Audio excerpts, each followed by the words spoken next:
¿Trajo la nota, profe? No. ¿Trajo la nota? No. No está maravillosa mi cuestión. Pero puede ser que el sábado la revise.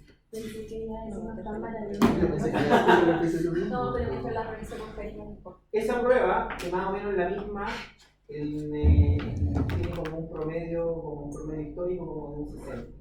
Puta, gracias por darme. Gracias. Gracias por darme, profe. Profe, en nuestro último semestre, un fluido de los 1.5, bueno. Ya, vamos. Pero este curso que pone mejores notas de la carrera, no me Mentira, peores notas. ¿Ah? Peores notas de la carrera. Los del curso de Derecho, matemáticas, no podemos competir con matemáticas. Ya, mi nota. Nadie puede competir con matemáticas. Ya, digo, porque mire, ya. Empezamos la clase pasada, libre competencia. ¿Ya?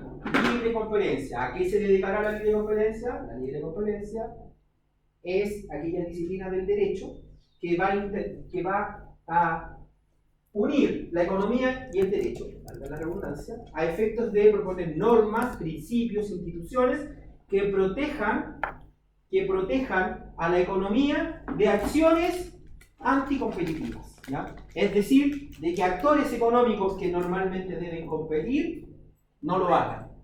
En el entendido de que esa conducta es una conducta que es un disvalor. ¿Ya? El derecho se preocupa de protegerse de conductas que atentan contra ciertos valores jurídicos. Y un valor jurídico que protege el sistema chileno es la competencia. Que los actores económicos compitan, realicen aquello que debemos realizar. Esto en un contexto donde tenemos constitucionalmente protegido un sistema mayormente de mercado a la hora de regular o a la manera de funcionar la economía. ¿Ya? Y por lo tanto, si nuestros sistemas de mercado, esto es, el problema económico, el qué producir, el cuánto producir y a qué precio producir, es un problema que mayoritariamente va a ser resuelto por el mercado. ¿Ya? Y por eso aparece la institucionalidad de libre competencia. Como ustedes saben más que yo, esa institucionalidad de libre competencia es una institucionalidad que la mayor parte de la historia jurídica de Chile ha sido una institucionalidad más bien débil, ¿no es cierto? O sea, en Chile la tesis mayoritaria era que la economía no tenía por qué ser una economía donde los actores compitieran y donde el resultado de la competencia fuera el que determinara el precio de las cosas, ¿no es cierto? Y ahí ustedes leyeron en el texto que leímos para el primer control de lectura, de que en verdad el Chile pre-decreto ley 211 es un Chile donde la legislación más bien interviene para regular los precios, más que para liberalizar los precios. Y por lo tanto, las normas de libre competencia y son normas secundarias, puesto que el Estado es el que asigna el valor de los precios en distintas áreas. Y que recién, a partir de esta comisión de americanos que vienen a Chile a ver el tema de la inflación y el problema inflacionario, es que el tema de la libre competencia empieza a aparecer y empieza a avanzar hasta la legislación que tenemos hoy día actualmente, que es una legislación fuerte, en el sentido de que sanciona de manera, ¿cómo decirlo?, de manera violenta aquellas acciones anticompetitivas duras. ¿Ya? Está en la unidad 2. No está. ¿Sí? A ver, No pretendo pasar mediante los minutos. Ni en presentaciones, ni en documentos complementarios. No, está la BBT, está la BBT. Vamos a hacer algo. No pretendo, que te digo que lo voy a hacer mañana.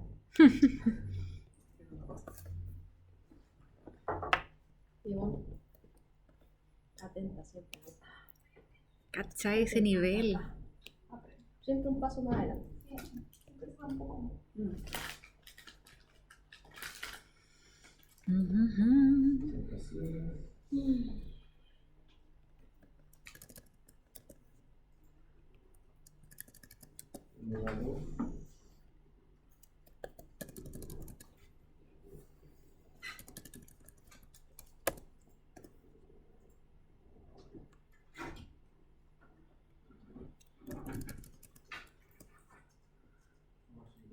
Si no, no lo ves.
¿Entonces cuál? ¿Cuál? Avisaste, recordaste. Ahora no. Recuérdale, se me olvidó. Lo veo en sus ojos. En esta flecha de tiempo hasta lo que tenemos hoy día. ¿Ya? Esta flecha de tiempo quedó desactualizada. Y ustedes podrían poner aquí, avanzar, y poner ustedes con propia mano, 2023, 17 de agosto, Ley de Delitos Económicos. ¿Ya? Donde complejiza todo, complejiza en el sentido de que le mete más papa, más cosas a esta cazuela, en el referido de que la sanción penal hoy día es más plausible que lo que era hasta el 17 de agosto de 2023. En el entendido de que el sistema para enjuiciar hoy día es muchísimo menos proclive al empresario o al ejecutivo, al que causa un delito económico, que lo que era antes. ¿Ya? Sin perjuicio de que esta ley ya es dura, el nuevo sistema penal es aún peor desde el punto de vista de la atribución de responsabilidad. Creo que una consulta, Sí. más que nada como cuchenteo, es la ley del lobby. La injerencia en esto, ¿qué ha permitido regular esa ley? O La ley del lobby, a ver, partamos desde una premisa, ¿ya? Desde una premisa. El lobby, como actividad profesional y como actividad de asesoría, es una actividad que existe en todas las democracias del mundo, ¿ya? Que básicamente es la manera en que un grupo de interés o una persona con un interés en algún tema media para llegar al tomador de decisiones, ¿ya? Y por lo tanto las leyes de lobby no necesariamente estamos hablando de algo malo, ¿ya? Y cuando hablamos de lobby no estamos hablando de algo necesariamente malo, ¿ya? El punto es que en Chile el lobby no estuvo regulado por mucho tiempo, ¿ya? ¿Alguien vio House of Cards alguna vez? Yo fui muy fanático hasta que, bueno... Hasta que pasó lo que pasó. Hay un capítulo. ¿Cuál era el lobista ahí? ¿Se acuerdan ahí? Había un tipo que era lobista todo el tiempo. No me acuerdo. Era un negrito pelado alto. Él le hacía el lobby, ¿ya? Y cada vez que se acercaba al protagonista le decía, oye, pero si no se ha agendado esta reunión, ¿ya? Y ahí decía, no, pero es que andar en auto o andar compartir un taxi no está en la ley, ¿ya? En Estados Unidos está meramente regulado, o sea, reuniones, almuerzos, conversaciones. Porque el punto es que la gracia del lobby es que el lobby sea una cuestión transparente. Que todo el mundo sepa que alguien ha requerido una acción de lobby, ¿ya? Y por lo tanto, una de las primeras acciones que toman los países es que la hacen con abierta. Entonces, usted, una buena ley de lobby, usted sabe, esa autoridad sabe, usted puede ver todas las reuniones que tenga, ¿ya? En el caso de Chile, la ley no es tan buena, porque, por ejemplo, la agenda es solamente la agenda en la oficina. Pero si casualmente una autoridad se encuentra con un lobista en un restaurante, esa no es una una actividad. Entonces, desde esa perspectiva, el lobby y la ley del lobby no tienen nada de malo. La ley del lobby lo que regula es cómo un grupo de interés se comunica con el tomador de decisiones, ¿ya? Ahora, lo que sí podría ser delito económico, ¿ya? En el concepto que se generó el 17 de agosto del 2023, es que a partir de ese lobby ocurran conductas como el cohecho, donde ese tomador de decisiones no simplemente escucha la posición de alguien, ¿ya? Sino que ese tomador de decisiones en ese contexto o a partir de ese contexto es coimeado para tomar una decisión en una dirección o en otra, ¿ya? ¿Qué quiero decir? El director del trabajo, para que lo saquemos del ámbito así como mega, el director del trabajo se junta con la presidenta de la CUT, probablemente se junta con la presidenta de la CUT, más de alguna vez, porque la CUT es un organismo intermedio y probablemente está registrado o tiene asesores de lobby. ¿Por qué? ¿Por qué tiene la dirección del trabajo lobby? ¿Lobby para qué va a ser la dirección del trabajo? ¿Qué creen ustedes? ¿Para qué le va a interesar a la dirección del trabajo presionar al gobierno? ¿Por normativa laboral? Claro, evidente, pues es un actor interesado en que la norma laboral sea más beneficiosa para quién, para los trabajadores, ¿ya? Por lo tanto, tiene reuniones. El punto es, ¿en esas reuniones ya coimió o no coimió?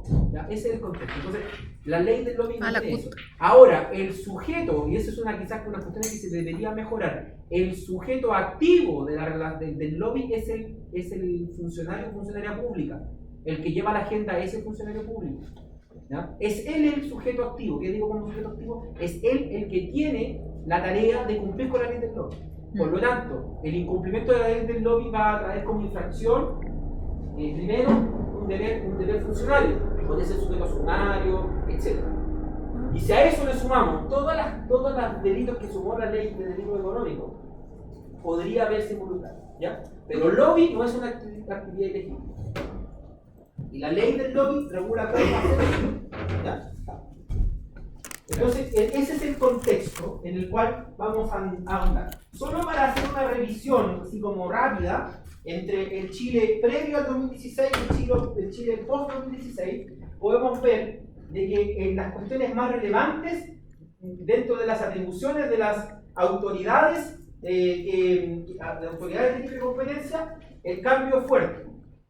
Por ejemplo, hasta el año 2016, las operaciones de concentración, un concepto que voy a repetir harto, estas operaciones donde dos entidades que comúnmente compiten se unen, ya sea porque pactan un joint venture, ya sea porque una se compra a la otra, ya sea porque una le compra la planta a la otra, ya sea porque se fusionan, etc. Hasta el año 2016 el procedimiento de consulta era más o menos voluntario y la Fiscalía Nacional Económica generalmente llegaba después. Ahora hay umbrales, y cuando la operación supere umbrales, yo debo ir a preguntarle a la Fiscalía Nacional Económica. Y si la Fiscalía Nacional Económica no está de acuerdo con la operación, no se hace la operación, ¿ya? Segundo, las multas hasta el año 2016 eran hasta 30.000 unidades tributarias anuales, UTA, ¿ya? Algo así, una UTA costará 700 lucas, algo así como 30 millones de dólares, puede ser, ¿ya? Ahora, desde el 2016 en adelante, la multa por cometer una infracción que atente contra la libre competencia es el doble del beneficio obtenido en la acción anticompetitiva, en la corrupción, ¿ya? Es la que más se me viene a la cabeza, el doble de lo obtenido en esta acción, y si no es posible determinar cuánto es el doble del beneficio obtenido, el 30% de las ventas de la unidad económica involucrada en la corrupción. Y si no soy capaz de determinar la unidad económica, 60.000 unidades tributarias anuales. O sea, hoy día es más complejo. Eso tiene que ver con que el 2016, el escándalo del papel tisú, el escándalo de la farmacia, etc., la insatisfacción de las personas era que las multas no eran suficientemente desalentadoras. Y por lo tanto, a las empresas les convenía. A los que van a tocar el caso FASA, el caso farmacia, FASA pagó $1 millón. $1 millón. Bueno, están los estudios de mercado, la indemnización a los consumidores. Antes del 2016 los consumidores que se veían afectados por una infracción a la libre competencia, porque la infracción a la libre competencia no solamente afecta a los actores del mercado, sino que también afecta a los consumidores. ¿Ya? Los consumidores tenían que ir a un tribunal ordinario, civil, a demandar la parte de infracción a los derechos del consumidor. En cambio ahora pueden reclamar en el mismo Tribunal de Defensa de la Libre Competencia. En los carteles duros se agrega cárcel. ¿Ya? Aparece la idea del interlocking, que está en la última PPD, esta idea de que no podemos tener administraciones cruzadas. Los gerentes y gerentas, los directores y directoras de empresa no pueden participar en empresas que compiten. ¿Ya? En Chile había un solo caso de interlocking que finalmente llegó a acuerdo, no fue a tribunales, donde directores de Falabella eran a su vez directores de Banco Ripley. ¿Ya? Sí, ellos siempre justificaron eso en que una cosa es ser director de un conglomerado multipropósito en el retail y ser directores de un banco. Esto es abusivo nomás. Usted, me imagino que ha comprendido esta cuestión de las llamadas telefónicas, de la grabación del servicio de impuesto interno, del abogado Almosilla. ¿Le puedo contar algo? Y los que llegaron temprano sabrán, yo estaba ahí con los audífonos, lo estaba escuchando, llegué al minuto 45. Estoy ansioso de que termine la clase para volver a chuparme y terminar. Pero más o menos, Eso es lo que claro, estaba haciendo, que estaba así metido en la pantalla. ¿para dónde iba? Porque yo creo tener la idea, pero no sé si entendí 100% dónde iba la cuestión, que el escándalo del momento en cuanto a todo lo que estamos viendo. Ya, mire, para sacarme la rápida, sin perjuicio de que no tengo problema en hablar de eso, esto tiene que ver más bien con la manera de la unidad pasada, ¿ya? Que tiene que ver con el rol del regulador. Lo que está diciendo, lo que está ocurriendo ahí es que estas personas que conversan ahí estarían evidenciando en la conversación de ellas que el regulador, un regulador importante, que es la CMF, que es un regulador con todas las de la ley, ¿ya? Un regulador que está al nivel de la SEC americana, de las instituciones británicas, o sea, un regulador independiente, etc. ¿Ya? Y un regulador gubernamental, porque el impuesto interno es una agencia, ya no es una agencia, es un brazo del Estado, serían susceptibles de corrupción. Eso es todo lo que hay en ese diálogo. ¿Ya? Finalmente pagaban para que no se querellaran o no investigaran lo que estaban haciendo ellos O sea, en la empresa. Para beneficio de la CMF, impuesto interno todavía no lo ordené, para beneficio de la CMF, 10 días después de esta conversación, la CMF aplicó las multas más grandes de la historia para una entidad de ese tamaño y canceló las licencias de las empresas involucradas. Claro. Ya, o sea, la CMF, si a alguien le pagaron, la plata la perdieron, porque la CMF no hizo lo que les pidieron que el coimeado, si que existe, no hizo lo que tenía que hacer. El servicio de impuesto interno es un pelo más difícil, porque lo que están diciendo, entre líneas, hasta donde yo voy, es que se ocupa la facultad discrecional de algunas autoridades para no aplicar las multas y dejar prescribir y dejar de prescribir las deudas. Que hasta donde llegué, ya que alguien por ahí tenía 3.000 millones de deuda y pagó una plata y el impuesto interno no perseveró en el cobro. Ya escuchó el asalto de los aros, entonces, lo mal que está chico. No, pues eso partió desde el minuto 1. Es el minuto 1. No, pasa, perdón. Pero eso tiene que ver con, si lo queremos, yo, como les digo, no tengo temor a conversar de todos los temas, si me gusta hablar, me pagan por hablar. En la mañana ya que me pongo como abogado unos ganas hablar. Pero para llevarlo a algo académico, para que no parezca, oye, están hablando de pelambre, yo puedo contestar todas las preguntas, el punto es cómo un organismo regulador se tiene que defender de esto. O sea, si lo queremos mirar de la perspectiva de esta clase, ¿ya? Y efectivamente, si la sensación es que los organismos regulatorios son corruptos, se acabó la fiesta. Los demás, el estímulo, el incentivo a los demás es, oye, no cumplamos la norma. ¿Ya? Paguemos. Claro, paguemos. ¿Ya? Desde el punto de vista del regulador de valores, o sea, aquellos que operan en el mercado de valores, el mensaje es, aquellos que hacen conductas ilícitas, en este caso el ilícito, ¿ustedes saben cuál es? El ilícito de la empresa, hay dos ilícitos, pero La factura falsa. ya, ese es un ilícito más bien tributario, pero que tiene una componente financiera. Pero, Y la estafa al que va a prestar la plata. ¿no? y claro, eso. Pero desde el punto de vista del mercado de valores, el problema que hay es que ellos no presentaron estados financieros en la época que tenían que presentarlo. Y no los presentan, presumiblemente, porque esos estados financieros no pasan unos dispositivos. ¿Ya? Y por eso no los presentaron.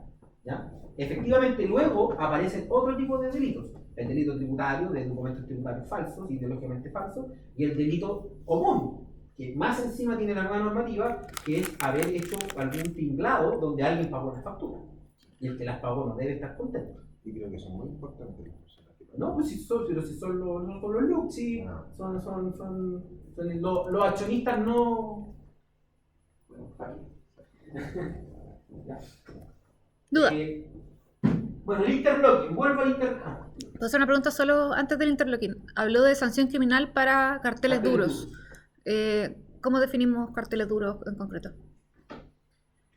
Más adelante creo que lo defino, pero básicamente los carteles duros son aquellos carteles donde definitivamente las partes dejan de competir, toman la decisión de no competir. Ujú. Por lo tanto, una colusión podría ser calificada como un cartel duro. ¿Ya? Ya. Porque pueden haber carteles menos fuertes, ¿sabes? No es que vamos a tener una colusión donde yo dirijo los precios, sino que, oye, mira, yo durante 3 semanas voy a hacer tal cosa en tal lugar, una coordinación menos intensa. O sea, parte del mercado. ¿Ya? Porque vamos a ver que el concepto de cartel es más amplio que el concepto de colusión. Ujú. ¿Ya? Dentro de los carteles, que es esta coordinación para dejar de hacer ciertas cosas dentro del ámbito de la competencia, el peor de todos es aquel que dice, ¿sabes qué? El acuerdo va a ser la no competencia. Fijación de precios, fijación de áreas de mercado. ¿Ya? Puede hacer que el cartel tenga otras medidas que son menos dañinas, por ejemplo. Ujú. Nos coordinamos las 2 productoras de bebidas de Santiago para contratar un solo camión para mandar los productos a Iquique. ¿Ya? Eso puede afectar el valor, a lo mejor ni tanto, a lo mejor incluso es beneficioso para la gente de Iquique que llegue un solo camión con la carga.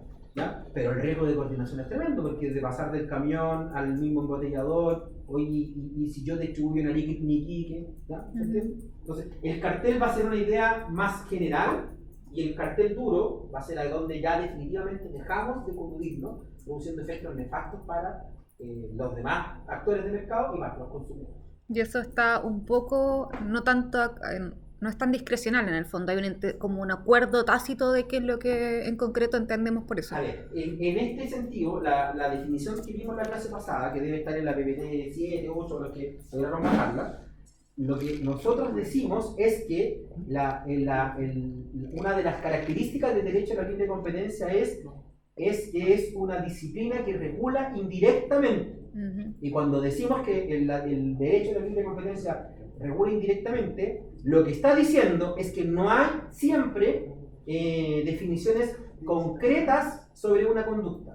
¿Por qué? Porque los actores de mercado, ustedes, son, ¿cómo lo podríamos decir? Elásticos, ¿no es cierto? Van buscando por un lado, por otro lado. Entonces, la norma no tiene de frentón siempre un concepto así cerradito, ¿ya? Que es una de las dificultades para la sanción penal, porque la sanción penal sí requiere un catálogo. Y lo que dice la ley, que lo vamos a ver un poco más adelante, es que dice todo acto, contrato, conducta que atente contra el libre mercado, cualquiera sea la manera en que se lleve a cabo,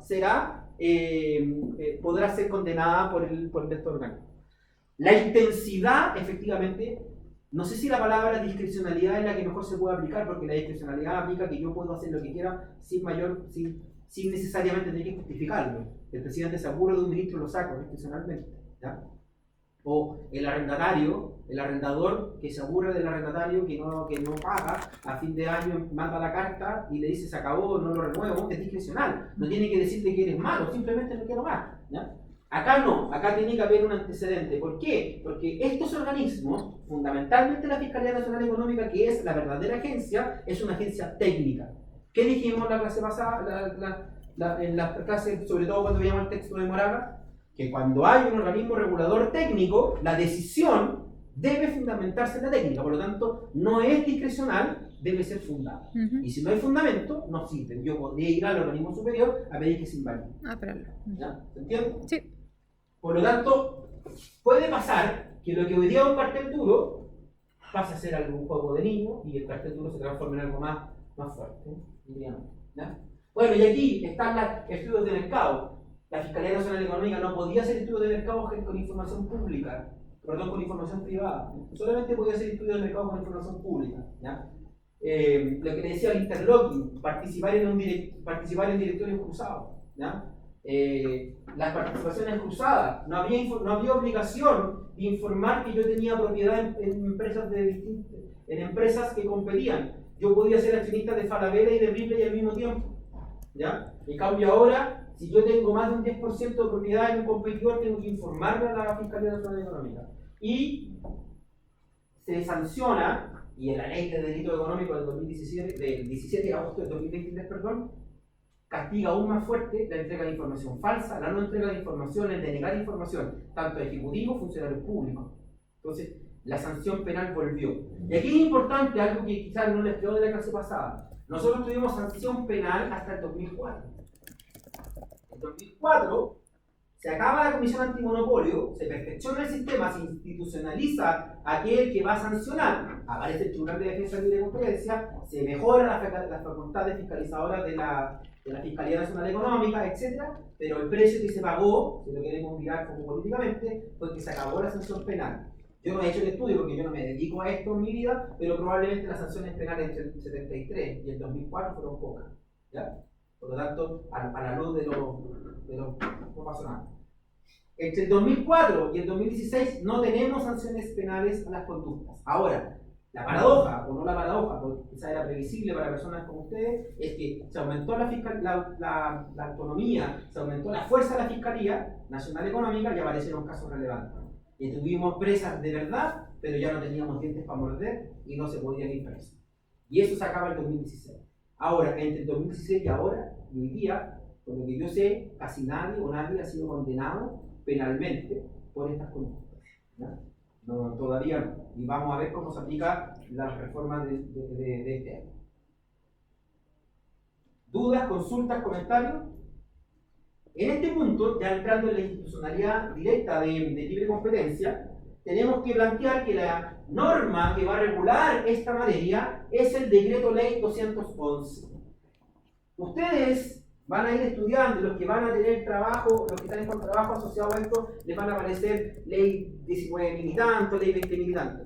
Todas esas leyes son leyes que modifican el Decreto Ley 211. ¿Ya?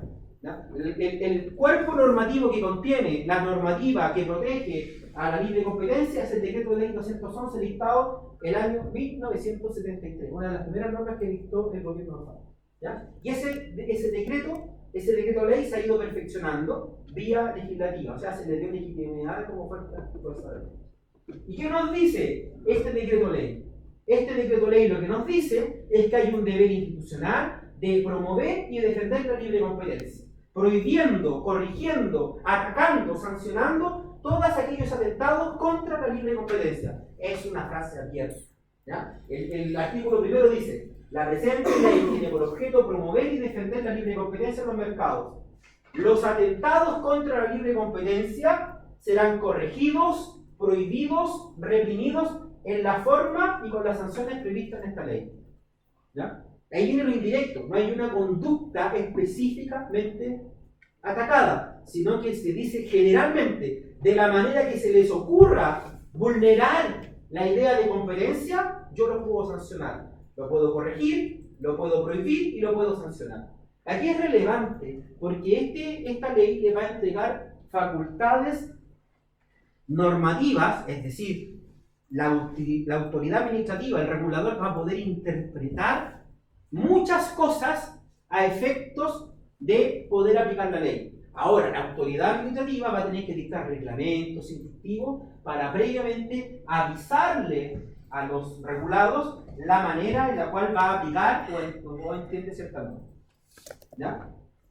¿Cómo actúa la institucionalidad de libre competencia en Chile? La actividad de libre competencia en Chile, según la normativa, actúa a través de instituciones que pueden actuar antes de que ocurra el atentado a la libre competencia o después que ocurra el atentado a la libre competencia. En el primer caso vamos a estar frente a una acción preventiva. Voy a prevenir que ocurran acciones que atenten contra la libre competencia. Y en la segunda voy a estar en una sanción, en una posición más bien de represión. Voy a reprimir a aquellos que han realizado conductas atentatorias contra el libre mercado. Y esta tarea, la ley se la encomienda fundamentalmente a 3 instituciones. La primera institución es la Fiscalía Nacional Económica. La segunda institución es un órgano jurisdiccional, el Tribunal de Defensa de la Libre Competencia, y una tercera institución es la Corte Suprema de Justicia. A la Fiscalía Nacional Económica, sin perjuicio que tiene más tareas, se le va a entregar la tarea de persecutor. Va a mirar, va a investigar y va a accionar contra aquellos que realicen acciones que esta ley rechaza. El Tribunal de la Libre Competencia, sin perjuicio que tiene otras tareas, su tarea va a ser ponderar los antecedentes, pruebas presentadas por la Fiscalía y las defensas de los imputados. Es decir, aparece un proceso adversarial ante el tribunal. El particular, que normalmente va a estar dirigido por ustedes, va a poder exponer su posición, ¿ya? Y el fallo del Tribunal de la Libre Competencia va a poder ser impugnado por el que perdió o por el insatisfecho en la Corte Suprema, siendo la Corte Suprema una verdadera segunda instancia de lo que falle el Tribunal de Defensa de la Libre Competencia. Por eso se habla de que estamos en presencia de una institucionalidad tripartita. Hay 3 instituciones del Estado chileno que participan en este proceso: Fiscalía Nacional Económica, Tribunal de Defensa de la Libre Competencia y la Corte Suprema. Ahora, y sobre todo, a partir del 17 de agosto del 2023, van a aparecer también con fuerza 2 instituciones adicionales, que son el Ministerio Público, la Fiscalía Normal, la que persigue delitos comunes, y los tribunales orales en lo penal. ¿Por qué? Porque se ha criminalizado una serie de acciones que atentan contra la libre competencia. Aquí la compañera hizo una pregunta muy audaz. Los carteles duros, con su indeterminación, siendo un concepto indeterminado, los carteles duros, una vez que la Fiscalía determina que son carteles duros, deben ser tramitados su sanción criminal ante el tribunal competente. Y el tribunal competente para aplicar sanciones penales no es el Tribunal de Defensa de la Libre Competencia, sino que es el Tribunal Oral en lo Penal. Y quienes persiguen los delitos en tribunales orales son el Ministerio Público y no la Fiscalía Nacional Económica. Por lo tanto, ante atentados que merecen pena penal, ya no es tripartito, no sé cómo se dirá, son 5 instituciones las que juegan ese partido. Profe, ¿puedo decir eso? Ante situaciones que merezcan Pena penal, la criminalización, ¿ya? Ahí aparecen las instituciones que persiguen los delitos que merecen pena penal, ¿ya?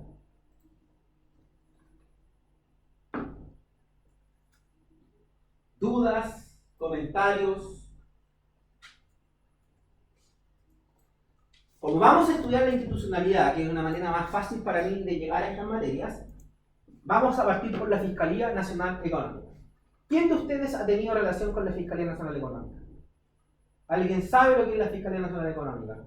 ¿A qué se puede dedicar la Fiscalía Nacional Económica? A investigar casos que estén asociados a fallos de la libre competencia. Perfecto. Esa respuesta sería una respuesta que yo debería ponerle completa en una prueba. O sea, la Fiscalía Nacional Económica tiene más funciones, como vamos a ver más adelante, pero la función que le identifica, ¿ya?, es la función de persecutor de acciones que atenten contra la libre competencia. Esa es su tarea. Esa es la tarea que lo define, para eso nació, ¿ya?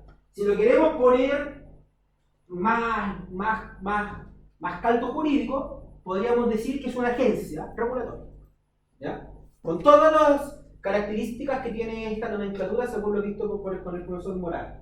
Y que esta agencia lo que va a tener como tarea es la promoción y protección de los mercados ante atentados de la libre competencia. ¿Estamos? ¿Ya? Este es un servicio público descentralizado, con personalidad jurídica y patrimonio propio. Desde el punto de vista de su institucionalidad interna, no tiene dependencia directa de ningún otro organismo, porque es un organismo descentralizado y que tiene patrimonio propio, con personalidad jurídica propia. Que sí tiene relación, porque es supervigilado solo por el presidente de la República a través del Ministerio de Economía. Aquí yo siempre hago una pregunta de verdad y falso de esta prueba, porque digo esto mismo, pero después pongo Ministerio de Hacienda. Ayer revisé unas pruebas del curso de la mañana y me sentí mal porque es demasiado feo, o sea, cayeron todos le dieron mal. Entonces, no sé si se la voy a repetir a ustedes, pero yo creo que sí, porque se los dije, se los estoy revisando. Es demasiado feo lo que dice, porque todos le dieron mal. Es a través del Ministerio de Economía que el presidente de la República ejerce la supervigilancia de esta agencia. Pero dentro de la manera de organizar el Estado, se optó por un organismo descentralizado. ¿Ya? Y dentro de esas tareas, dentro de esa institucionalidad, la tarea que cumple, aunque parezca redundante, para que quede hasta adentro bien metido en el cerebro con el disco duro, este organismo lo que va a hacer es investigar todo hecho, acción o convención que impida, restrinja o entorpezca la libre competencia o que logre de alguna manera producir esos efectos, ¿ya? En ese sentido, la Fiscalía Nacional Económica va a tener ideas, va a tener matrices, va a tener focos investigativos, ¿ya? Va a andar mirando fundamentalmente carteles colusorios y abusos de posiciones dominantes. Esas son las grandes áreas de estudio. Que no hayan acciones que traben la libre competencia, que afecten el normal desenvolvimiento de la economía y que eso no tenga efectos en los consumidores, ¿ya? Esas políticas investigativas son políticas que van variando en el tiempo, no están fijadas por ley, ¿ya? La política investigativa es una política que define internamente la Fiscalía Nacional Económica, ¿ya? Probablemente los últimos 10 años han sido los carteles su principal foco de atención, ¿ya? Hace algún tiempo empezaron a hacer las operaciones de concentración, ¿ya? Antes pudieron haber sido los abusos de posiciones dominantes. Van estableciendo focos investigativos a partir de los cuales van detectando estas infracciones a la ley de libre competencia. ¿Dudas? ¿Consultas? Como dije cuando le pregunté a la compañera, efectivamente, si uno quiere definir el porqué de la institución, la persecución va a ser la tarea que le da sustancia, le da justificación al nacimiento de la Fiscalía Nacional Económica. Ahora, como pueden ver en la pantalla, la Fiscalía Nacional Económica tiene más atribuciones. Por una parte van a estar las atribuciones investigativas o persecutorias, donde va a investigar y si encuentra atentados va a promover ante el Tribunal de la Libre Competencia que se sancione a aquellos que han cometido los atentados. Pero además de esa tarea persecutoria o investigativa, que es una tarea ex post, los hechos ya ocurrieron, ¿ya? ¿Se entiende? Cuando yo hago una investigación estoy investigando algo que ya ocurrió, ¿ya? Tiene otras dos tareas. La primera, una segunda tarea, es la tarea jurisdiccional. ¿Qué significa esto? Que esta agencia en un asunto tiene atribuciones de tribunal, esto es, decide controversias. Y esta tarea la tiene fundamentalmente respecto de las consultas de operaciones de concentración. Cuando dos o más empresas o agentes económicos que normalmente deben competir, quieren unirse, ya sea porque se compra una a la otra, ya sea porque una le compra la unidad productiva a la otra, ya sea porque se fusionan, cualquier operación de M&A, fusiones o adquisiciones, ¿ya?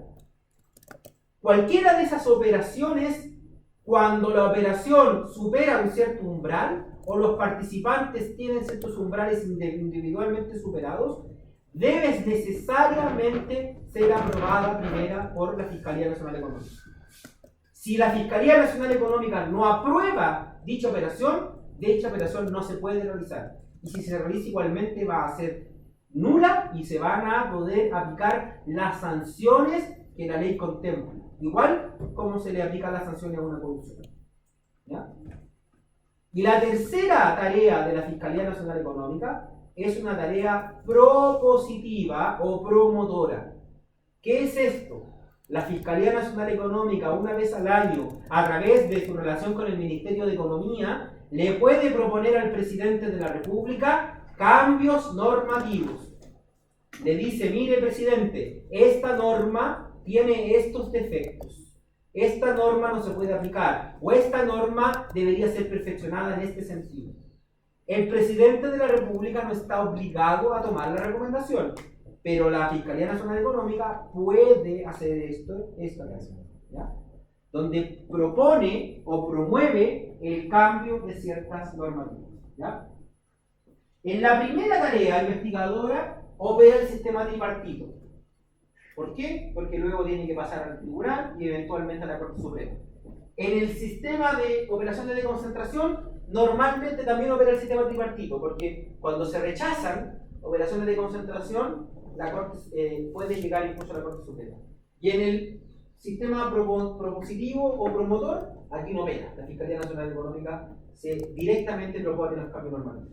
Respecto a la oportunidad, la investigación siempre es ex post, el atentado ya ocurrió. Respecto a las operaciones de concentración, es antes. Yo digo, apruebo o rechazo antes, y la propositiva también es ex post, ya no ocurrió los hechos. Dicho eso, ¿tienen ustedes algún recuerdo de alguna operación que la Fiscalía Nacional Económica haya impedido que se realice? ¿Operación? ¿Sí? Las fusiones generalmente. ¿Qué fusión? ¿Se acuerda de alguna en particular? Falabella con Soya, ¿o no? No, esa se fusionaron. Pero efectivamente a Falabella le impidió una fusión. Ah, fue líder. En el esquema anterior, el año 2007, 2008, no sé si alguien va a hacer ese tema. Y hay algunos que incluso, o sea, sí los permite siempre y cuando colocan reparo, o sea, hay que sanear algunas cosas. Ya, eso es importante, es materia de más adelante, pero para que hablen ustedes también. Hay casos como la fusión de PTR con Metrópolis, ¿ya? Donde la Fiscalía lo aprueba, ¿sabes? La del Pásamo. La de Oxxo con Market. Las compras también. Por la Claro, compra, te las compras del Pásamo. ponen. La Fiscalía Nacional Económica no se agota en decir que no. La Fiscalía Nacional Económica no debería, cada cual le va a dar su impulso, pero no debería ser una muralla que bloquea, sino que en ciertos casos la operación requiere mitigaciones. Y esas mitigaciones son mitigaciones que permiten a la operación ser viable, ¿ya? Como en el caso de BTR con Metrópolis, donde a BTR en ese momento le pidió desintegrarse con DirecTV. O está en el mercado de la televisión satelital o está en el mercado de la televisión por cable, que tiene impacto 14 años después, porque BTR ahora se fusionó con Claro. Y para avanzar con esa fusión, a BTR se le recordó que no puede estar en el mercado de la televisión satelital y por lo tanto, Claro, se tiene que deshacer de su unidad económica que tiene antenas, porque Claro tenía televisión satelital, ¿ya? BTR quiso salir de eso. Dijo, ya no estamos en el mismo mercado la otra vez, y la Fiscalía le dijo que no, ¿ya? Hemos hablado en clase de otra operación de concentración que está ocurriendo en este momento, yo no la he seguido, se ha avanzado, Pero ¿quién se acuerda de esa operación de concentración que está ocurriendo en este momento? Que todavía no termina de cuajar. 2 multitiendas de la segunda línea. ¿La Polar con ABC? La Polar con ABC. ¿Ya? Donde el tema ha sido, en todos los aspectos, bueno, esto yo lo sigo por la prensa, así que las imperfecciones después cuando salgan las resoluciones no me las cobren tan fuerte, pero hasta el momento todo a nivel macro ha estado bien. Porque esa fusión en general no es una fusión que se va a rechazar. Pero adivinen ustedes dónde están los problemas. Creo que lo hemos hablado en clase, así que no hay ninguna novedad. ¿Dónde están apareciendo los problemas? Que en algunas regiones o en algunas ciudades los únicos operadores de retail son estas dos marcas. Por dar un ejemplo absurdo, no estoy en la plaza de San Vicente de Tahuatahua, en una esquina está Becedín, en la otra esquina está La Polar. Entonces, ¿qué pasa ahí con el mercado de San Vicente de Tahuatahua? Se concentra. Y por lo tanto ahí viene una visión que vamos a ver más adelante muy sutilmente, porque incluso no puede ser tan más profundo. ¿Ya? Sutilmente es que las medidas de mitigación y los efectos pueden ser regionales o pueden ser nacionales. En este caso hay un efecto regional que debe ser corregido, como por ejemplo ir a ofrecerle a ITE, corrija, te vendo un local ITES para que se lo con ITES, ¿ya? O en ese lugar seguir operando con las dos marcas y que sigan compitiendo por algún tiempo hasta que alguien se interese en otro local, ¿se entiende? Entonces las medidas mitigatorias son muy importantes y dentro de eso, como adelantando materia, los particulares que se van a fusionar tienen derecho ellos mismos a imponer medidas mitigatorias, ¿ya? Ellos mismos pueden proponer esas medidas mitigatorias. ¿Consultas, dudas? ¿Comentarios? ¿Ah? 5 minutos más. Esta Fiscalía Nacional Económica tiene un director, tiene un encargado, un jefe del servicio. Esa persona va a ser él o la Fiscal Nacional Económica. Y él o la Fiscal Nacional Económica va a ser aquel que va a dirigir este servicio, va a ser el responsable, va a ser el representante legal y va a ser el que va a dirigir las investigaciones. Por más que tenga fiscales que lo ayuden, él es el encargado de la investigación, ¿ya? Por lo tanto, es una persona que va a tener en sus hombros la carga del cumplimiento del mandato legal de proteger y promover la libre competencia. Este funcionario es un funcionario que para ser nombrado requiere tener 10 años de experiencia como abogado o abogada o haber trabajado al menos 3 años ininterrumpidos dentro de la Fiscalía Nacional Económica, ¿ya? Este cargo es nombrado por ¿quién creen ustedes? ¿Quién nombra al Fiscal Nacional Económico? El Presidente de la República. Él o la Presidente de la República.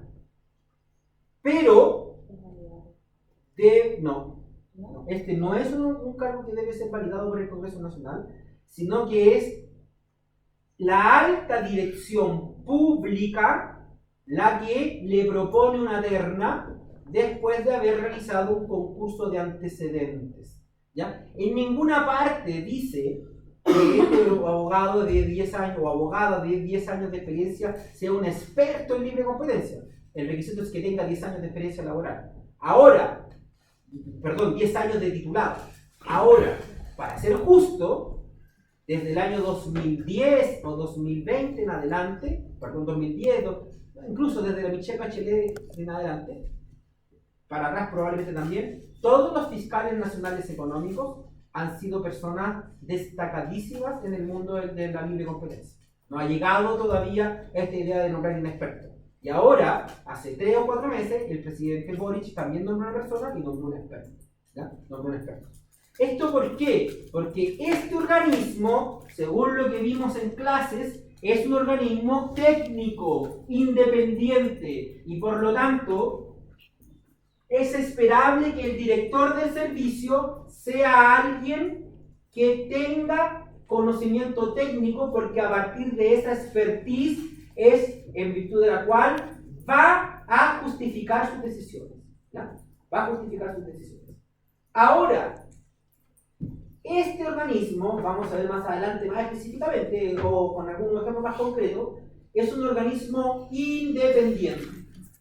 Eso es lo que dice la ley. Por lo que yo he dicho respecto al mecanismo de nombramiento, ¿les parece que es independiente o no? Si yo les digo que lo nombra el presidente de la República, ¿qué les parece? ¿Es un funcionario independiente o no? Sí, está por ahí. Usted dijo que sí y usted dijo que está por ahí. ¿Alguien dice que no? O sea, si lo ¿cómo se llama? Si lo determina el presidente, no, porque está asociado un poco al gobierno de turno. O sea, hay un peligro. Hay un tema de confianza ahí que puede estar asociado, pero hay un peligro de ser Capturado por la policía. Ya, ok, ahí hay una. Usted Pero- dijo que sí. ¿Por qué dice que sí? Que no creo que el presidente pueda venir y echarlo. Ahí usted está intuyendo, pero me parece bien el argumento. Oye, está bien, el proceso de nombramiento puede tener un peligro, pero lo más relevante es la salida, no la entrada. Ya, ok. Usted dice 50-50. Era como un poco lo que decía la compañera Susana, que era como, si bien es un experto a lo largo de la historia de la Fiscalía Nacional Económica, también hay que tener considerado que esto es un aspecto político que depende de la presidencia de la República. Ya. Aquí el tema es lo que decía el compañero atrás. ¿Cómo se llama usted? Felipe. Lo que dice Felipe. Porque la primera parte yo creo que es un temor razonable y la institución se ha defendido. ¿Ya? Y los políticos han sido respetuosos, han nombrado gente talentosa en la materia. Voy a hacer aquí un paréntesis. Esto es que lo hicieron en el Tribunal Constitucional. Por eso hoy día el Tribunal Constitucional está, porque de repente pusieron gente no experta, empezaron a poner parlamentarios que habían dejado de ganar una elección. Si hubiesen protegido el Tribunal Constitucional, probablemente la gente no hubiese tenido tanta desconfianza del mismo. Cierre paréntesis. ¿Ya? Aquí lo que hay es que efectivamente hay un temor de captura al inicio. Ese temor de captura al inicio, como lo dijimos al de la morada, se debería aplacar con el examen que hace la alta dirección pública. ¿Qué quiero decir? Puede ser que esta persona tenga un corazoncito más de izquierda o más de derecha o más de centro, pero el examen de la alta dirección pública debería certificar que es una persona apta para el cargo, más allá del colorcito de su corazón. ¿Ya? Entonces, ese riesgo lo aplaca, o lo debería aplacar la alta dirección pública. Pero por otra parte está el tema de la inamovilidad. Eso, muchas gracias. Porque este funcionario dura 4 años en su cargo, reelegible por otros 4 años, y durante su periodo no puede ser removido por otra autoridad. El presidente de la República no puede sacarlo del cargo. ¿Qué quiero decir? Si el presidente de la República pierde la confianza en este funcionario o se arrepiente del nombramiento, no puede sacarlo. En vocabulario sencillo lo que dice usted. Ojalá en la prueba diga lo que dije yo. ¿Ya? No lo puede sacar. ¿Ya? No es como el Ministerio de Salud o la ministra del Interior, donde si el presidente se aburre, lo saca. Porque son cargos eminentemente políticos y a nadie bueno, sí le importa, pero nadie puede decir que presidente más arbitrario. No, era su su facultad discrecional hacerlo. Ni siquiera tiene que justificarlo. ¿Ya? Simplemente ya no quiero. ¿Ya? Como ayer, ¿qué hizo el director de Impuestos Internos el martes? Pero el otro cuadro podrá ver discusión y no se están defendiendo. Pero el director de grandes contribuyentes es un cargo de confianza. Y él lo puede poner en el cargo y lo puede sacar del cargo sin justificación. Ahora, claro, es grave que te saquen en este momento. Pero él no tiene que dar mayor explicación porque es mi cargo de confianza. ¿Ya? Discrecional, aquí no. No puedo sacarlo durante este cargo. No puedo sacarlo durante la vigencia de su cargo. Y solo va a perder el cargo en la medida de que ocurran alguna de estas 4 causales. Pierde el cargo, obviamente, por el término del periodo para el cual fue designado. También puede perder el cargo por renuncia voluntaria aceptada por el presidente de la República. Tercero, y aquí viene el área gris de nuevo, puede ser destituido por negligencia manifiesta en el ejercicio de sus funciones. Y puede ser destituido por incapacidad. ¿Qué les parece? ¿La 1 y la 2 nos generan algún problema? La 3 y la 4. ¿Qué opina usted? ¿Quién determina la institución? Ahí hay una pregunta relevante. ¿Quién la determina? ¿Ya? La Corte Suprema. Ah, o sea, a juicio. Es la Corte Suprema. Cuando habla de incapacidad, ¿de qué incapacidad? Eso es un tema importante. Se supone, allá Felipe se va a acordar porque estuvo conmigo y que vimos las normas de capacidad y incapacidad en legislación empresarial. ¿Se acuerdan ustedes de esa clase? Seguro. Eso, muy bien. ¿No?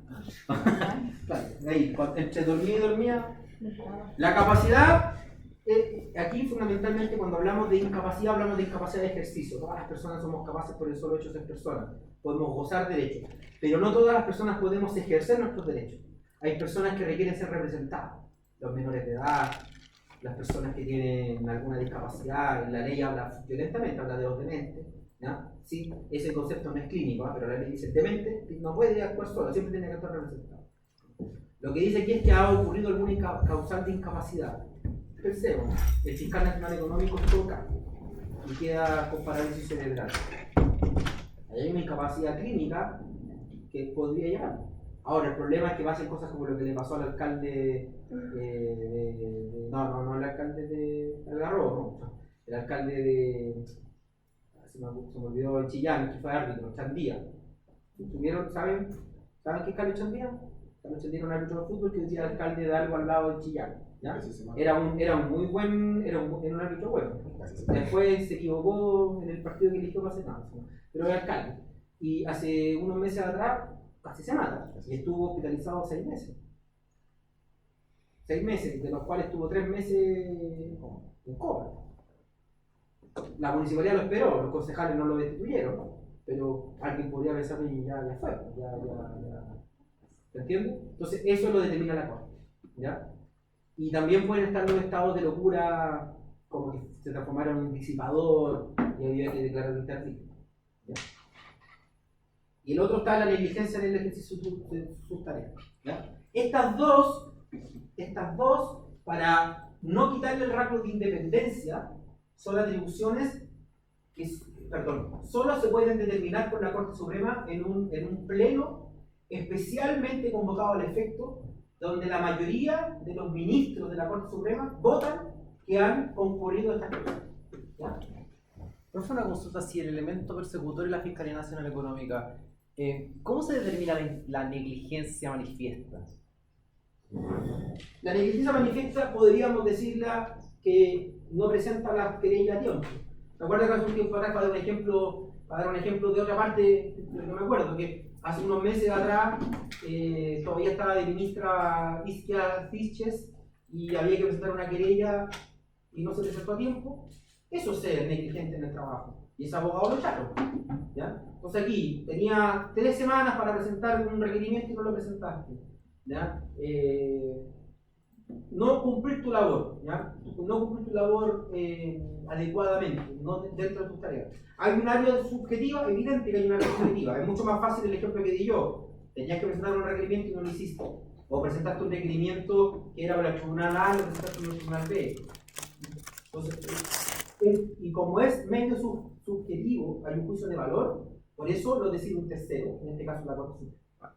Y, ¿Ya? profesor, en este caso, ¿quiénes tienen las atribuciones o la facultad de mandar en el fondo que se haga esta... porque imagino que la Corte Suprema acoge este reclamo en el fondo, pero ¿quiénes pueden levantar un reclamo de este tipo de...? En verdad lo pueden levantar cualquiera, pero generalmente lo hacen desde el Tribunal de la Libre Competencia o lo hacen desde el gobierno. Ya. ¿Ya? Pero en general es una solicitud que puede realizar tercero. Ok. Son las 8:15.